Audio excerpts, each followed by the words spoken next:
Halo, Assalamualaikum warahmatullahi wabarakatuh. Apa kabar Anda semua? Kali ini saya seperti janji-janji sebelumnya, akhirnya setelah lockdown kita berhasil merealisasikan janji gitu ya, Bung Rocky Gerung ya. Ketemu para subscriber dari oke. Enak. Ya. Ini Bung Rocky, ada teman-teman dari 4 kota nih yang pakai jilbab itu namanya Mita dari Lampung, dari Bandar Lampung ya Anda ya. Iya, Oke. Kak. Nah, aktivis pers mahasiswa. Nah, Mita. Ya, benar. Ya. Nah, ini yang dua kembar ini Pak Saroji dari Surabaya. Beliau ini subscriber di Surabaya dan pengajar ya di Surabaya ya. Dosen ya Pak Saroji ya? Iya, dosen Pak. Oke. Ya, ada. Mita, Pak Saroji, oke. Nah, di bawah ini ada Amel. Katanya sih mantan mahasiswinya. Benar nggak nih coba? Anggap aja benar.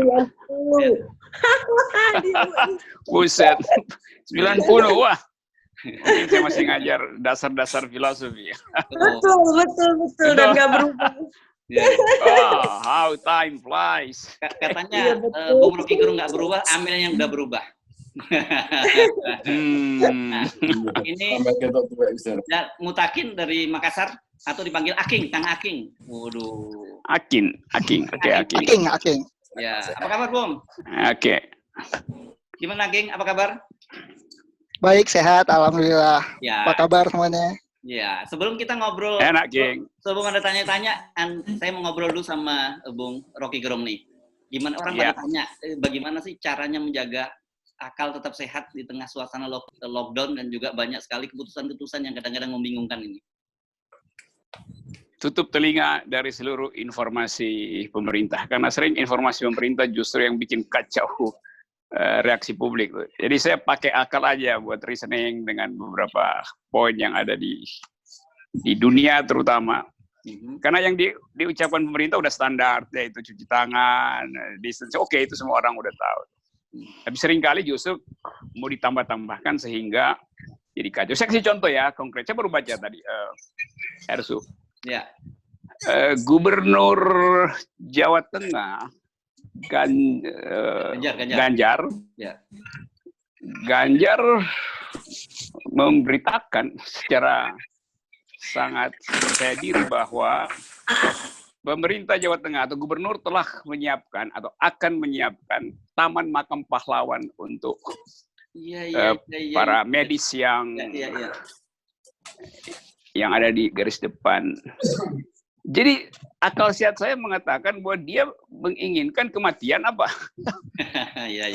Orang protes kan bahwa sebetulnya ada dua hal di situ. Ganjar mungkin punya niat baik, tetapi kalkulasi akalnya itu kurang bagus sehingga orang menganggap loh mestinya Anda siapkan supaya mereka tidak ke Taman Pahlawan, tidak menjadi jenazah tuh karena mereka yang akan mengurus orang sakit. Masa disiapin Taman Makam Pahlawan, jadi berharap bahwa akan ada penghormatan setelah mereka meninggal. Justru menghormati tenaga medis sebelum mereka meninggal. Dengan apa? Dengan APD gitu kan. Jadi logika-logika semacam itu yang menjengkelkan sebelumnya. Juga soal kemarin heboh soal presiden mau bagi-bagi sembako di istana tuh. Lalu kemudian istana perbaiki bahwa nggak ada cerita membagi-bagi sembako. Jadi istana mengatakan mungkin rakyat berpikir karena sebelumnya presiden membagi-bagi sembako, maka dia juga akan bagi-bagi sembako tadi malam. Tapi itu sama juga masalahnya, yaitu bahwa presiden mestinya diam di kamar, jangan keluar bagi-bagi sembako kan. Jadi apapun kegiatan eksekutif justru membahayakan publik sekarang. Nah di situ kita melihat bahwa mendua sebetulnya tuh antara ingin berbuat baik dan ingin memperoleh benefit dari perbuatan baik itu, yaitu pencitraan itu. Jadi tetap nih rejim pencitraan itu nomor satu. Mungkin kesalahan berpikirnya terlalu parah sehingga nggak bisa anggap bahwa dengan diam aja dia udah membantu sebetulnya. Presiden kalau dia lockdown aja di kamarnya itu udah sangat membantu. Karena setiap kali keterangan publiknya justru bikin kontroversi di masyarakat. Demikian juga dari soal Ganjar. Tapi saya anggap aja bahwa ini semacam ya kita semua terjebak dalam situasi dan akal sehat itu akhirnya terhindar atau menghindar dari kegenitan untuk menampilkan postur pencitraan melampaui kebutuhan konkret kita. Jadi saya ringkas saja bahwa supaya akal kita nggak ikut-ikutan terjerumus di dalam pencitraan politik rejim, sebaiknya kita banyak baca jurnal, karena jurnal sekarang banyak gratis justru. Jadi mahasiswa saya anjurkan tinggal di rumah itu tentu tetap sebagai protokol pencegahan kesehatan, tapi memperbanyak pengetahuan. Harvard University bikin kursus gratis sekarang. Semua orang boleh akses beberapa kursus gratis di situ. Dan itu lebih penting diakses daripada kursus yang disediakan oleh pemerintah lewat internet yang disebut sebagian dari dana prakerja. Kan 1 juta dimintakan atau dianjurkan untuk dipakai kursus, dan itu berbayar rupanya tuh. Oh, gitu ya. Begitu banyak kursus gratis begitu banyak di internet untuk mereka yang lagi nganggur. Ngapain dikasih duit untuk bayar kursus yang nantinya kursus itu juga bisa balik ke calok-calok yang sebetulnya sudah menyiapkan paket-paket kursus itu. Oke. Jadi tetap moral hazard itu berlaku di dalam banyak kebijakan hari ini. Ya, Bung Rocky, apakah tadi itu bukan niat baik sebenarnya dengan menyiapkan makam pahlawan itu kan sebenarnya niatnya menghargai gitu. Bagi-bagi beras juga sebagai empati para ojol yang tidak. Iya, saya mengerti itu sebagai niat baik ya, tetapi niat yang tidak ditata dengan logika yang bagus. Jadi dia niat baik itu kan mesti menghitung implikasinya kan. Dari cara berpikirnya niat baik itu artinya dia menyembunyikan sesuatu, yaitu supaya dipublikasikan ke pers bahwa saya menyiapkan makam pahlawan, itu artinya saya menghargai mereka. Tapi di belakang itu bekerjalah asumsi bahwa kalau begitu tenaga medis disiapkan untuk tewas, kan logikanya gitu kan. Bukan disiapkan untuk sehat, tapi disiapkan untuk tewas. Jadi itu yang saya periksa dari alam pikiran beliau. Oke, pas dengan tema kita menjaga akal sehat di tengah lockdown ini. Minimal kalau ada kesehatan menurun, akalnya jangan menurun lah, terutama para pejabat publik. Sekarang saya lempar ke teman-teman subscriber, karena ini udah lama juga mereka ingin tanya-tanya langsung ke Bung Rocky Gerung. Oke. Yang mau tanya angkat tangan supaya saya lihat dulu. Angkat tangan dulu. Siapa yang mau tanya duluan? Silakan. Oke, Pak Saroji dari Surabaya ya. Oh, setelah itu silakan yang dari Surabaya dulu. Pak Saroji, silakan. Oh, siap, Pak Saroji, ya. Iya, Pak. Assalamualaikum warahmatullahi wabarakatuh. Waalaikumsalam. Oke, Pak Saroji. Resep akal sehat. Salah satu yang disampaikan Pak Rocky Gerung adalah menjaga akal sehat. Di samping itu, kalau kami di samping dengan membaca jurnal-jurnal, kita lakukan dengan berzikir, Pak. Banyak berdoa dengan adanya lockdown ini. Ya. Ini dari Oke. Terus ada pertanyaannya, Pak? Saya mohon langkah-langkah yang lebih konkret, Pak, untuk mempermudah untuk saya, Pak. Oke. Kalau kita kan kita ada di dalam situasi yang tidak memungkinkan kita menikmati hal-hal yang habitual, yang kita anggap kebiasaan kita itu. Dan itu bisa bikin frustrasi memang, kelelahan emosi karena harus menahan diri di rumah. Tetapi kita bisa alihkan kan kelelahan itu menjadi kelelahan intelektual. Dengan misalnya mulai tadi Pak Saroji mengatakan ya dengan banyak berdoa, banyak berpikir itu. Tetapi objek dari doa itu dan objek dari pikiran kan mesti disinkronkan supaya kalau kita berdoa juga sambil berpikir, kalau kita berpikir juga sambil berdoa. Karena seringkali orang menganggap dengan berdoa maka seluruh soal selesai. Atau sebaliknya, dengan berpikir, doa itu tinggal jadi suplemen gitu kan. Kan itu problem kita, sambil kita kewalahan untuk menunggu kapan ini semua berakhir tuh. Kapan semua ini berakhir? Itu pertanyaan patologis kita. Kapan dia berakhir? Sebetulnya kita bisa tambahkan, setelah dia berakhir, apa yang akan kita lakukan? Atau apa yang akan dunia lakukan setelah pandemi ini berakhir? Kita membayangkan misalnya, hari ini pasti ada kesibukan di semua pusat riset virologi. Apa yang sedang mereka lakukan? Kita ingin tahu juga kan? Supaya kita terlibat di dalam tradisi akademis untuk saling mengetahui metode apa yang dipakai di Amerika, metode apa yang dipakai di Australia, siapa yang lebih cepat menemukan antivirus ini, dan apa yang akan menjadi reaksi publik bila antivirus itu diperoleh misalnya 6 bulan ke depan. Berarti ada industri farmasi baru yang memproduksi vitamin, suplemen. Berarti akan ada semacam compound kimia baru yang akan diujikan lagi 2 tahun ke depan.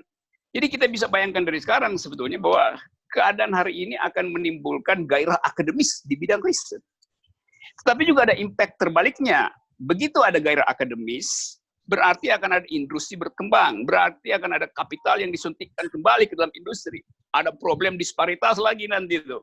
Itu berarti social safety net di negara-negara berkembang juga akan dikurangi karena akan diikuti dengan riset high tech.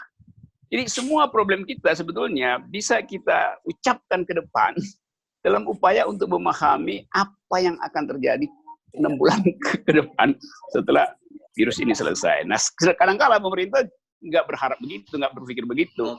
Sehingga begitu virusnya hilang, pemerintah balik pada business as usual, pindahin ibu kota lagi itu.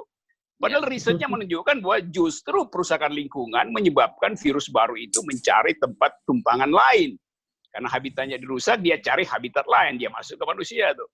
Jadi kita bayangin misalnya efek berpikir itu sebetulnya bisa menyelamatkan kita. Nah, pemerintah kadang-kala lambat dalam berpikir dengan efek yang terjadi hari ini. Gitu kira-kira, ya, Pak Saroji. Ya, sekarang ke Bung Aking, ya. Bung Aking di Kang Aking di Makassar, ya. Ya, terima kasih, Mas. Gini, Bung Rekwi, kalau 1 minggu kita lockdown, semua senang karena merasa sebagai liburan begitu ya. Tapi ketika misalkan 1 bulan kita lockdown, saya saja udah hampir sebulan ini di rumah nggak keluar-keluar, dan apalagi sampai sekarang malah belum ada kejelasan berapa lama kita harus melakukan kegiatan di rumah seperti ini begitu. Di satu sisi contoh yang diberikan oleh pemerintah saat ini sangat tidak memberi contoh panutan begitu ya. Coba kalau saya mengambil contoh misalkan David Clark misalkan, Menteri Kesehatan New Zealand kemarin, dan ketika dia keluar dari rumahnya, akhirnya dia menyebut dirinya sendiri sebagai seorang idiot. Nah, kita kan nggak melihat hal seperti itu di pemerintah kita. Gitu. Pertanyaannya, dengan ketidakjelasan seperti ini, kalau 2024 dimajukan memungkinkankah? Wah, sebetulnya berat ini. 2004 maksudnya tahunnya dijadiin 2000 berapa itu? Silakan Bung Rocky. Saya pahami logika itu karena orang akhirnya menganggap ya udah kebutuhan kepemimpinan tidak bisa diasuransikan lagi pada jadwal elektoral formal. Jadi orang menganggap kenapa nggak sekarang aja kepemimpinan itu diubah misalnya tuh. Dan itu pikiran yang sah karena tadi kegagalan pemerintah untuk mendeteksi dan memberi keseriusan sejak awal. Jadi bukan sekedar tadi siapa? Aking, yang ngomong tadi. Aking. Bukan saja Aking dari Makassar yang berpikir begitu. Orang Amerika juga berpikir hal yang sama terhadap Donald Trump. Sehingga orang merasa, aduh, lebih daripada saya antre. Orang Amerika berpikir daripada lama antre untuk disuap, mending saya antre aja di depan Gedung Putih untuk bikin petisi ganti presiden gitu kan. Itu juga sama. Tapi kemudian ketika dia sampai di Gedung Putih juga, ternyata antriannya lebih panjang lagi yang minta ganti presiden kan. Dia balik lagi. Jadi meme semacam itu juga mulai kita biasakan aja kan. Nggak usah nanti polisi merasa itu penghinaan presiden. Ya, enggak, ini orang justru lagi membunuh waktu bosan di dalam rumah sehingga dia ya separuh berolok-olok tentang keadaannya. Biasa aja. Dia polisi juga anggap aja kalau orang bikin meme yang sedikit nyeleneh terhadap kekuasaan itu bagian dari kebosanan. Gitu, King. Bagus kamu. Ya. Oke. Tapi ini kayaknya udah mulai menjurus. Sebelum Aking menjurus kemana-mana, saya mau pindah dulu deh. Amel atau Mita ngomong nih. Ya, kalau saya lihat sih ini dengan adanya corona ya. Iya, Amel ya. Saya lihat kalau dengan adanya corona sih semua orang aslinya makin kelihatan ya. Yang bodoh makin kelihatan bodoh, yang pintar makin kelihatan pintar gitu. Tapi kayaknya yang pintar nggak ada di anak, yang pintar malah yang di grassroots ya. Tapi saya lihat pemerintah ini memang sikap denial-nya ini makin kesini makin kelihatan gitu ya, apa-apa di denial itu mulai dari hari pertama corona mulai rame di ya, contohnya itu kayak kemarin tuh ya, sikap denial pemerintah kayak kemarin begitu ada bunyi yang dari mana-mana yang terus juga gunung Krakatau itu, anak Krakatau itu membara gitu ya. Pemerintah ini bukannya bersikap yang menenangkan, malah menyangkal. Ini sama waktu corona pertama kali, disangkal terus. Padahal sejujurnya saya ini sekarang lebih takut daripada corona. Nah, ini kayaknya kan nih rakyat harus nggak bisa berharap sama pemerintah ya, semua harus menyelamatkan diri masing-masing semua gitu. Oke. Ya. Ditahan ya. Oke. Ya, sekarang kita ke Bung Rocky dulu. Silakan, Bung.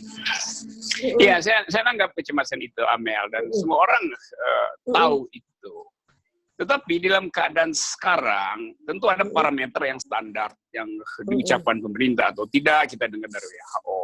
Jadi, social distancing, physical distancing, segala macam itu jadi kegiatan pribadi. Jadi setiap orang jadi pilot buat dirinya sendiri untuk mengatur kemampuan dia mencegah penularan berlebih. Nah, tugas pemerintah dalam soal-soal semacam ini adalah waspada terhadap isu-isu lain yang sangat mungkin juga melemahkan keutuhan psikologi manusia itu.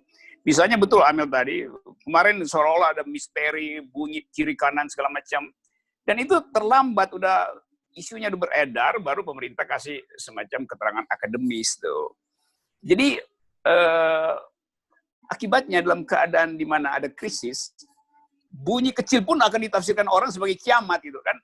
Soalnya kan kegelisahan itu ada di kita tuh, apalagi dalam keadaan semua orang stres karena nggak bisa melakukan aktivitas sosial secara tatap muka kan.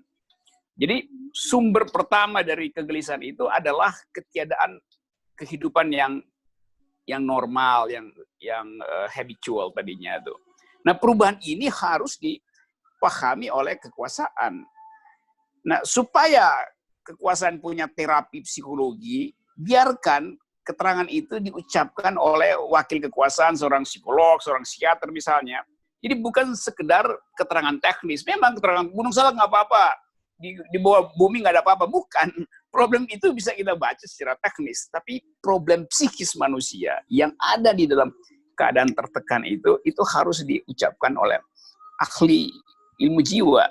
Nah, itu pentingnya komunikasi politik pemerintah juga memanfaatkan ahli-ahli lain selain juru bicara resmi itu yang sekedar sifatnya apologis kan.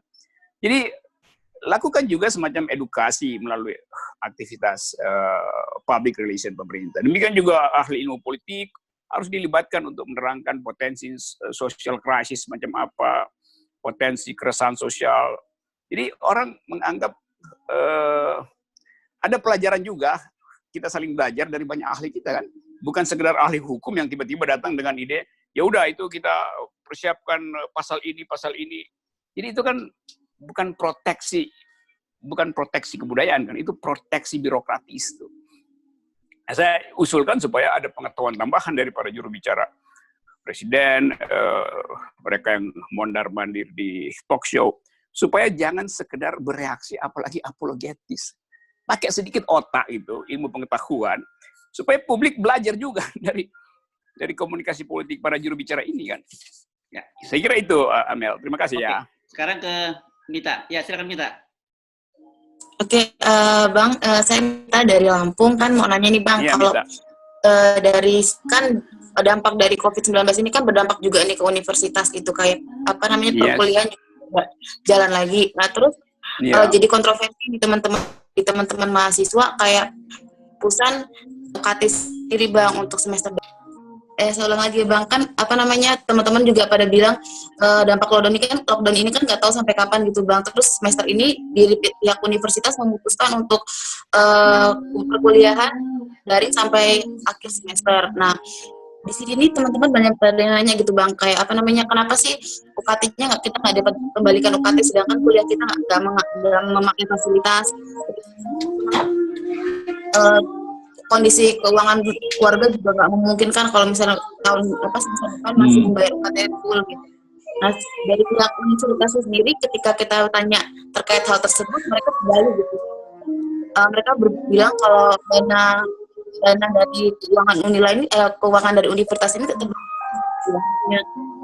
kegiatan administrasi semuanya masih berjalan sehingga pengembalian UKT tanggapan Bang Rocky. Pertanyaannya apa Mita? Ya tanggapan Bang Rocky melihat kondisi dan fenomena seperti ini gimana sih Bang? Oke, ini sekali lagi kalau soal yang ditanyakan Mita itu tuh soal anggaran aja tuh yang pemerintah tentu akan berhitung panjang soal itu tuh. Nah, perhitungan panjang itu yang justru menyebabkan kita gagal untuk fokus pada penanganan ini. Saya baca tadi edisi dari Ekonomis, majalah Ekonomis itu. Itu edisi itu secara khusus judulnya begini, Drop the Debt, Save Lives gitu. Cover story-nya begitu. Artinya batalkan hutang, selamatkan hidup. Itu semacam outcry, semacam kemarahan, semacam petisi yang didasarkan pada kelambanan pemerintah di dalam menghadapi corona ini. Di majalah Ekonomis diberi semacam statistik. Bayangkan misalnya di Central Africa Republik Afrika Tengah, 5 juta penduduknya hanya punya 3 ventilator. Jadi dunia punya problem dengan itu. Sepenuh-penuhnya adalah soal ketersediaan alat-alat kesehatan. Karena itu semua hutang sebaiknya dialihkan menjadi problem. Meminjam itu hanya untuk menyelesaikan masalah kesehatan. Demikian juga di bidang pendidikan. Jangan ambil porsi pendidikan untuk membiayai relaksasi ekonomi ke depan. Yang disebut oleh PP nomor berapa kemarin itu kan. Jadi biarkan anggaran pemerintah itu tersedia untuk pendidikan bahkan ketika kampus lagi lockdown. Misalnya dengan, ya sebetulnya nggak perlu lagi karena semua situs belajar dibuka gratis. Dengan menghitung berapa yang harus diberikan, disubsidikan selama lockdown ini pada mahasiswa yang nggak punya kerjaan karena harus kan banyak mahasiswa yang juga kerja untuk bayar uang kuliah tuh, uang kos segala macam. Kan itu bisa dijadikan semacam kebijakan strategis dari Kementerian Pendidikan itu, menghitung berapa sebetulnya mahasiswa yang sambil kerja dia juga kuliah. Jadi bukan cuma Gojek, bukan cuma ojol segala macam, juga mahasiswa itu banyak yang bekerja sebetulnya. Di daerah saya tahu banyak sekali itu. Apalagi kalau orang tuanya nggak punya pekerjaan, ya dia kena dampaknya sehingga gagal bayar per semester. Itu problemnya tuh. Tetapi khusus buat para mahasiswa, saya mengajukan satu usulan supaya kita belajar berpikir lebih kritis lagi tentang keadaan ini justru. Bahwa seringkali solusi yang disediakan oleh negara justru tidak membantu untuk memetakan persoalan secara lebih makroskopi. Saya beri contoh misalnya tuh. Dulu ketika ada krisis pangan, starvation, kelaparan di dunia ketiga kekurangan pangan, orang datang dengan teori bahwa ilmu pengetahuan bisa menyelesaikan itu. Maka timbullah revolusi, Green Revolution, bibit unggul di mana-mana. Akibatnya berbalik jadi tidak tahan hama tuh. Jadi problem kemiskinan misalnya, atau problem kelaparan manusia, tidak dengan sendirinya diselesaikan oleh ilmu pengetahuan yang sifatnya massal, yaitu revolusi hijau, bibit unggul. Karena mungkin problemnya adalah pembagian tanah yang tidak merata dengan rakyat, sehingga rakyat kelaparan. Jadi kalau misalnya ada kelaparan di Lampung seringkali konflik agraria itu tinggi sekali. Solusi dari konflik agraria di Lampung misalnya, bukan semacam green revolution, tapi land reform. Kan itu masalahnya kan. Nah, problem ini misalnya bagi Mita dan teman-teman kan bisa dikaji itu. Dalam keadaan sekarang misalnya, paralel dengan keadaan virus sekarang, apa yang mesti disiapkan kalau di Lampung khususnya, kalau pandemi ini selesai. Riset di Lampung itu apa nantinya di kampus. Jadi Mita bisa bikin proposal kecil, kasih pada rektor, bahwa kami punya pikiran bahwa riset setelah pasca pandemi ini adalah riset tentang daya tahan sosial masyarakat. Jadi ada poin, sehingga rektornya mengerti bahwa ketika lockdown, universitas lockdown, otak Mita dan teman-teman tidak lockdown gitu. Tidak sama seperti otak kekuasaan. Oke. Ya, jadi secara kalau kita ini, Bung Rocky, kira-kira kita overview dari semua omongan-omongan tadi, dijadikan dalam satu tip yang paling Anda bisa berikan apa bagi semua publik kira-kira? Oke, saya nangkap tadi seluruh kawan diskusi kita hari ini merasakan kelambanan aktivitas kekuasaan. Paradigmanya tidak jelas, sehingga orang mengeluh, ngomel. Nah, saya ingin beritahu bahwa omelan publik hari ini jangan dianggap sebagai semacam penghinaan pada kekuasaan. Kita mesti pahami bahwa keadaan psikologi kita sama-sama bosan, terganggu, dan jengkel. Jadi kekuasaan harus terima ini sebagai keluh kesah rakyat yang tidak punya jalan keluar lagi. Nah, itu poin pertama, usul saya pada kekuasaan, jangan terlalu peka dengan kritik rakyat sehingga akan dijadikan sebagai kriminalisasi itu. Jadi santai saja. Yang kedua, sama-sama santai aja kekuasaan. Ya, kita tahu kita masih membantu pemerintah untuk lockdown, tanpa diminta pun kita udah lockdown. Kita masih membantu pemerintah untuk kasih contoh bagaimana solidaritas sosial. Pemerintah nggak perlu ajarin itu, sebab jauh sebelum pemerintah mengajukan minta sumbangan dari rakyat, WA group di macam-macam, mama itu udah siapin uang segala macam, siapin sembako juga untuk tetangga. Saya baca semua itu. Jadi itu yang utama. Nah, yang lebih penting adalah kita harus tahu bahwa tenaga medis kita yang meninggal, yang tewas, dia tidak tewas karena corona. Dia tidak tewas karena virus COVID-19 ini. Dia tewas karena kebijakan politik yang buruk. Jadi itu yang mesti kita tahu sama-sama. Pemerintah mesti tahu bahwa tanpa APD, maka tewasnya tenaga medis itu jauh lebih tragis daripada kalau dia tewas oleh COVID.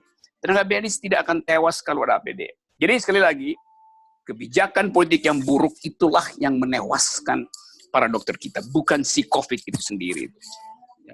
Gitu konklusi radikalnya itu. Oke, saya kira nanti kita bisa sambung lagi ya.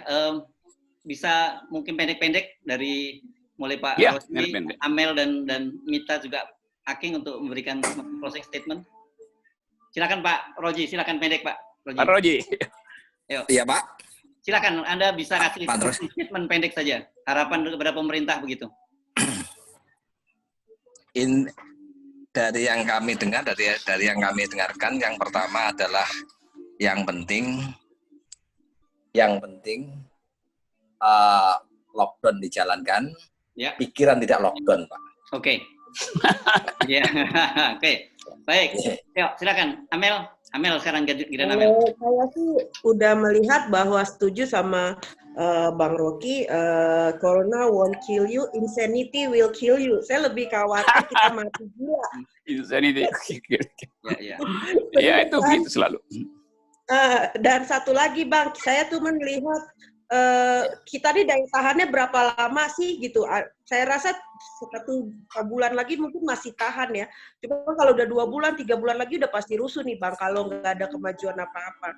Jadi ya mari kita berdoa deh, karena kita ada di satu titik kita nggak bisa berharap sama pemerintah sepertinya. Lockdown boleh dijalankan, pikiran. Ya, oke, Pak, gantian dulu Pak. Sebentar Pak, silakan Mita, ya. Mita.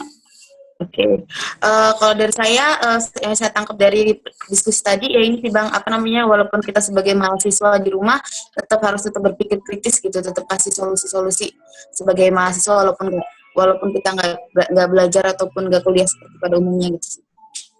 Ya, Bung Aking, masih ada mau solusi tahun, pilihan tahun? Kalau saya lebih berharap pemerintah bisa lebih tegas, dan kalau bisa misalkan pemerintah mendorong industri tekstil dan UMKM untuk lebih memproduksi APD, karena itu yang jauh lebih kita butuhkan pada saat ini, Bu. Harus lebih tegas lah pemerintah.